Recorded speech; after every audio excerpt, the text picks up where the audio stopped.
మనకి చాలా మందికి మహాభారతం ఎక్కడ జరిగిందో తెలుసు, అంటే కృష్ణుడు ఏం చేశాడు దాంట్లో, లేకపోతే అర్జునుడు ఏం చేశాడు. మహాభారతం అయిన తర్వాత ఏం జరిగింది?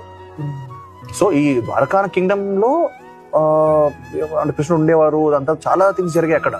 అది ఎలా అంతమైంది, ఎలా అన్నది తర్వాత 200 సంవత్సరాల తర్వాత కృష్ణుడు మనవడు, ఆయన శ్రీకృష్ణుడు మనవడు అనిరుద్ధ్ వచ్చి ఏదైతే మునిగిపోయిందో అక్కడి నుంచి కొంచెం దూరంగా ఆయన ఆనవాళ్ళకి ఆయన గుర్తింపు కింద, శ్రీకృష్ణుడిని ఆయన గుర్తింపు కింద అక్కడ గుడి కట్టాడు. ఇది వాస్తవం, ఇది ఫేక్ కాదు. ఏదైతే ఆ గుడి ఉందో ఇప్పుడు ఆయన మనవడు అదే ప్రద్యుమ్నుడు ఉంటాడు, ఆ తర్వాత అనిరుద్ధుడు ఉంటాడు. ఆయన వచ్చి ఆ గుడి కట్టారు అంటే 200 years తర్వాత. ఆ గుడే ఇప్పుడు ద్వారక. అక్కడ జనాలు ఉంటున్నారు చూడు, ఆ ఊరే ద్వారక. ఇది ఇప్పుడు అక్కడ ఉంటున్న గుడి ఉంది కదా, ఆ గుడి నిజంగానే 5,000 సంవత్సరాల క్రితం కట్టిందా అని చెప్పి చాలా మంది వచ్చి అక్కడ కార్బన్ డేటింగ్ తో చెక్ చేశారు. ఎలా ఉంటది, ఇన్ని భూకంపాలు, ఇన్ని ప్రళయాలు 5,000 సంవత్సరాల క్రితం ఉండడం ఏంటి, ఈజిప్ట్ కన్నా దానికన్నా పాతదా అని చెప్పి